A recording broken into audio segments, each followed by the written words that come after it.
Los Support Vector Machines es un algoritmo de aprendizaje automático supervisado y es de los más populares actualmente. Se utiliza mucho, es muy preciso comparado con otros métodos como la regresión logística y árboles de decisión. Se le conoce mucho por el manejo del kernel. Es un artificio que permite lidiar con problemas de no linealidad, es decir, cuando los datos no son lineales, cuando las variables independientes y la relación entre las variables independientes y la dependiente no es lineal. Hay un artificio que es muy útil, que es el de los kernels. Lo vamos a ver brevemente en este video y es lo que caracteriza a esta herramienta. Se utiliza en una gran variedad de aplicaciones como detección de rostros, detección de intrusiones, ataques a nuestra website, por ejemplo, clasificación de correos electrónicos, artículos de noticias, páginas web, clasificación de genes, reconocimiento de escritura a mano, etcétera, etcétera. Es un algoritmo muy poderoso y los conceptos son relativamente simples, que es lo que vamos a ver en este video. El clasificador separa los puntos de datos utilizando lo que se llama un hiperplano. Y la selección de ese hiperplano se hace maximizando el margen que divide una clase de otra. En este momento no me entienden mucho, me imagino, pero lo vamos a ver muy claramente en el ejemplo a continuación. El SVM, el Support Vector Machine, lo que hace es buscar un hiperplano óptimo, el que ayude a clasificar mejor los nuevos puntos de datos. Un nuevo cliente, por ejemplo, que me lo clasifique con menos error que cualquier otro modelo.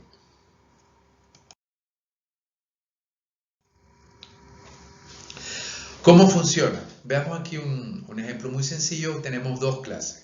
Tenemos los puntos rojos que ven aquí, los dinosaurios, y los otros digamos, animales prehistóricos a la derecha en azul oscuro.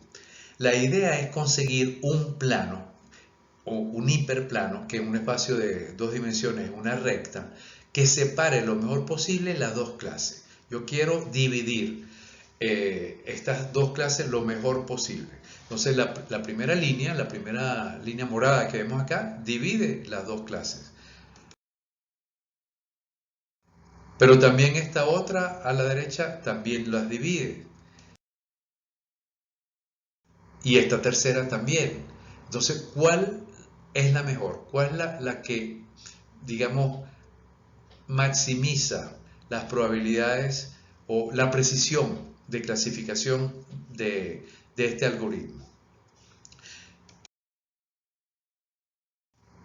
Esto se basa en lo que llamamos el margen. La optimización se basa en obtener el margen máximo posible. ¿Qué se llama margen? Si vemos acá lo que se toma, supongamos que seleccionamos este hiperplano, el que quedó acá, la recta marrón que divide las dos clases. Vemos cuál es el dinosaurio que se acerca más a esa recta. Es el que está dentro de esta elipse. Hacemos lo mismo con los animales de la derecha y vemos cuál es el que está más cerca. Es el que está dentro de esa elipse también a la derecha. Por lo tanto, lo que hacemos es trazamos una paralela a nuestro hiperplano, a nuestra recta en este caso, que pase por el punto más cercano. En el caso de la izquierda, por el dinosaurio más cercano y por el ave más cercano a la derecha. Esas dos rectas definen lo que es el margen. El margen es la distancia entre estas dos rectas. Repito, la primera pasa por el dinosaurio más cercano a la recta y la segunda por el ave, digamos, más cercano a la recta, también al hiperplano. Lo que queremos, por lo tanto, es maximizar ese margen. Vamos a iniciar un proceso iterativo. El SVM lo que hace es inicia un proceso iterativo, va variando esa recta, va calculando el nuevo margen y selecciona entonces el máximo de todos ellos. Esto es el principio de el hiperplano con el margen máximo. Esa es la base de este algoritmo, tan sencillo como esto. Ahora, si eliminamos todos los demás puntos y nos quedamos con los más cercanos a la recta, si trazamos una recta desde el origen hasta cada punto, ¿ok?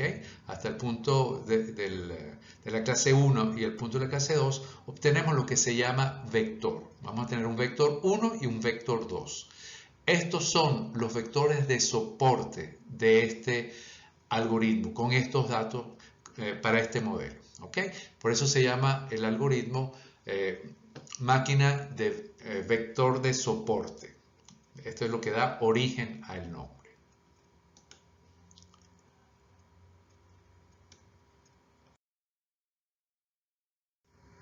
Bien, todo eso está muy bonito, pero ¿qué pasa si los datos fueran más bien como esto? Tenemos dos clases acá, la clase roja, el animalito rojo y el animalito amarillo. ¿Sí? ¿Cómo los separamos acá? ¿Qué recta podemos pasar para separar estas dos clases? Vemos como que es un poco difícil, porque la relación simplemente no es lineal, es otro tipo de relación. Y hay que hacer entonces, por lo tanto, una transformación. Esa transformación es lo que se llama linealizar la data. Tenemos una data que no es lineal, tenemos que hacerle un procedimiento matemático, digamos, por ejemplo, elevarlo al cuadrado, sacar logaritmo exponencial, algún artificio para que esto sea lineal, que haya una relación lineal y que yo pueda, por lo tanto, tener un hiperplano que me separe estas dos clases de una manera óptima. ¿Sí?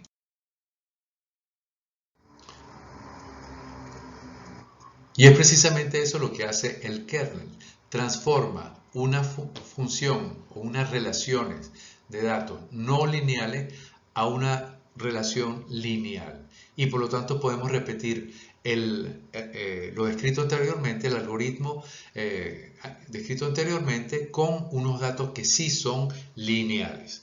Luego se revierte esta linealidad, se vuelve a convertir a la relación anterior después de clasificado, digamos, el nuevo dato que querramos clasificar. ¿Ok? Entonces, básicamente, esto es lo que es el SVM.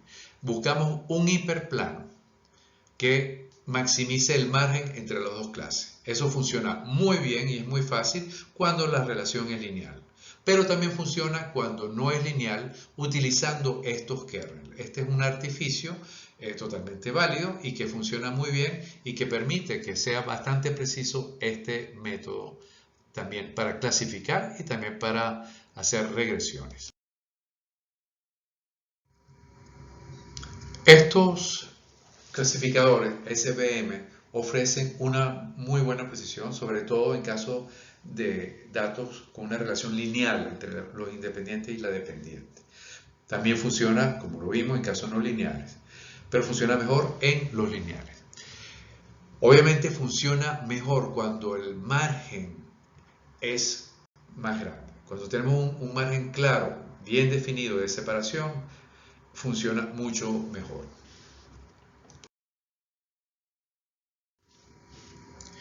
En cuanto a las desventajas, el SVM no es adecuado para grandes conjuntos de datos debido a su alto tiempo de entrenamiento. Es decir, consume mucho tiempo, se tarda mucho tiempo para entrenar. Mucho más que las otras técnicas que hemos visto. Y no siempre nos da mejores resultados. En algunos casos sí, por eso hay que probarlo, pero en otros casos consume muchísimo tiempo. Ustedes cuando lo prueben con data, por ejemplo, como la del ejemplo de churn u otro, de un banco que le voy a dar también, va a ver que consume mucho tiempo y no necesariamente nos genera un resultado mejor que los otros algoritmos. Pero la desventaja es eso, consume mucho tiempo. Y si las clases no están bien separadas, si no hay una separación bien definida, bien clara entre las clases, es decir, fraude y no fraude, compra y no compra, si hay mucho solapamiento, no funciona muy bien. Y por otra parte, vimos que hay varios kernels que se pueden utilizar y el resultado es muy sensible dependiendo del kernel que utilicemos, que seleccionemos. Entonces hay que ver cuál nos conviene mejor, evaluarlos todos para decidir cuál es el mejor algoritmo en cada caso. En resumen, el SVM es un algoritmo de clasificación y también puede ser empleado para regresión. Es decir, podemos predecir clases, a qué clase va a pertenecer este cliente, esta persona, o también en regresión, cuánto me va a gastar, por ejemplo, el próximo mes, cuánto va a comprar en su próximo pedido, etcétera, etcétera. Puede manejar, por otra parte, múltiples variables, tanto continuas como categóricas. El SVM, como vimos, construye un hiperplano en un espacio multidimensional para separar las diferentes clases. En caso de no linealidad, se utilizan los kernels para linealizar esa data y realizar el modelo. Vamos a pasar a la práctica y van a ver que es muy sencilla. La práctica va a ser igual de sencillo que los algoritmos anteriores. Lo que tenemos que saber es qué hay por detrás, al menos a nivel, digamos, macro, que es lo que nos interesa a nosotros como gente de negocio. Y eso sería todo por hoy. Hasta luego.